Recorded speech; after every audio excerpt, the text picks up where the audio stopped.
Okay, back to where we left off. I don't know precisely where we left off, but I have a pretty good idea.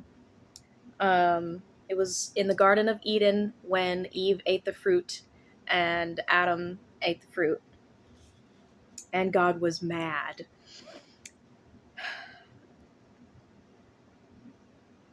This is your punishment for disobeying me. God then turned upon man. Adam, I have given you woman to control, yet you failed to control her, which I created for you. Okay, I'm starting to see the sarcasm in Craig's tone here because he never believed in the control of woman.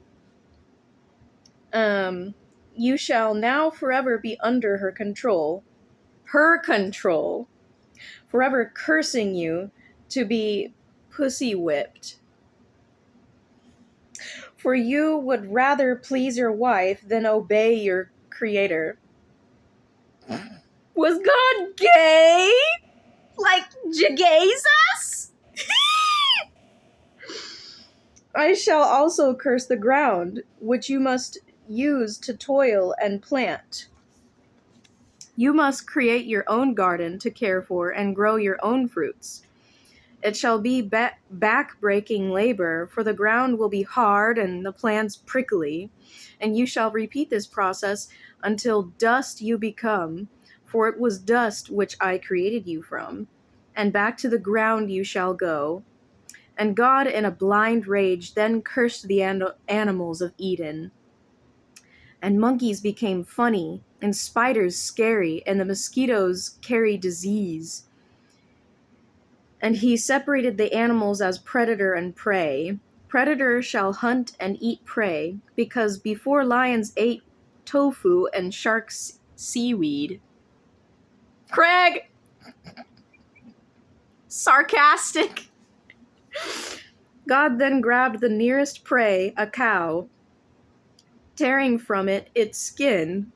He then leather coats for Eve and Adam, and he then casts out man and woman, predator and prey, casts them upon the wastelands to fend for themselves.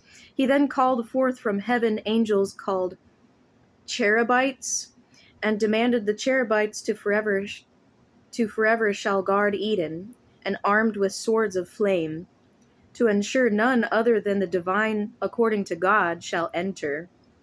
Soon Adam had an erection and placed it in Eve. Eve, in a painfully 32-hour labor, gave birth to Abel. And Adam had another erection and placed it in Eve. Eve then gave birth to Cain. It was soon time to give an offering to God. For God shall demand an offering of blood and sacrifice, which the four people of the earth gave without question. Now Cain was a kind and gentle man who decided not to slaughter a beast as an offering to God. Instead, he gathered fruits, vegetables, and nuts. He then placed them upon the altar for the Lord. Abel was not so nice, and a bit disturbed. Oh God. He went to a flock of sheep, gathered a young lamb. He then killed the lamb, smeared the blood and fat upon the altar, placed the carcass on top, and danced around it naked. This pleased the Lord God, for he loves nudity, blood, and torn flesh. But when God saw Cain's offering, he was insulted, for fruits and nuts were not offerings. They were what offerings ate. Cain was upset by this, for he was a vegetarian who valued the life of all creatures. The Lord then came unto Cain and said to him, Why are you sad? It shall be I who is sad. For you insult me with an offering of acorns, apples, cucumbers, and beets. This is pathetic and disrespectful offering. If you shall give me an offering, you shall do it well. Otherwise, I shall consider you lazy and sinful. God then left, leaving Cain confused. As time passed, Cain and Abel went for a walk. Waiting to please God, Cain then made an offering to him. He slew Abel with a rock. The Lord saw this and grew angry. He came upon Cain and demanded an explanation. Cain explained he thought this sacrifice would please the Lord, as he prefers offerings of blood and torn flesh. God said, "This was a sin, for when a creature is slain, it cries, remain silent to the Lord, because its cries remain silent to the Lord. But when a man is slain, his voice screams from the ground, and God can hear its death cries, and which irritates and inconveniences his rest on the seventh day." The sarcasm. It was then God marked Cain a murderer. Cursing Cain him, he took away all his knowledge of landscaping, thus forcing Cain to wander the earth, depending upon others to feed him. Cain said that this was not fair, the punishment too harsh. And God said not to worry, for if any person shall kill Cain, their punishment shall be 77 and 70 times worse than his.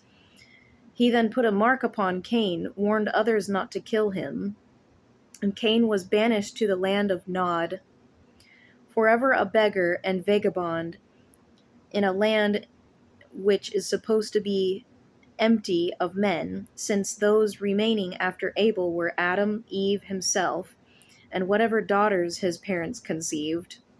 The Bible does not write down the daughters born. The Bible cares not for women. Thanks, Craig. Thanks for being...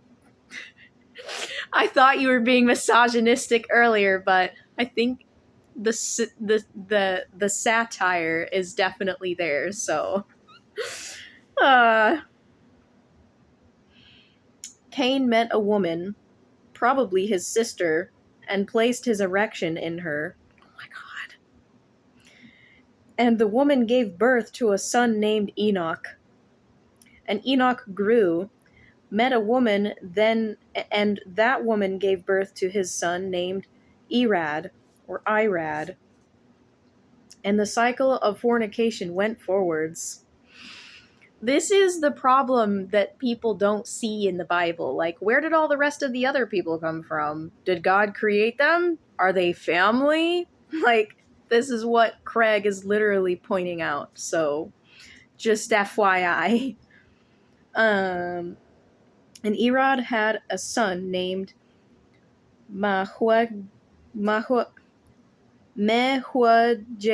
and Mehujael's son was Methusiel, and Methusiel's son was Lamech. Lamech decided to outdo his ancestors and had 2 wives. The blonde was named Ada, and redhead Zillah. And Ada gave birth first to Jabal, who didn't know who to call mommy, grew insane, and lived in tents surrounded by cattle. I'm sorry, I'm really bad at reading. It's the dyslexia. Plus, I don't know how to pronounce these names. His brother's name was Jubal, who was very musical and placed his erections in men.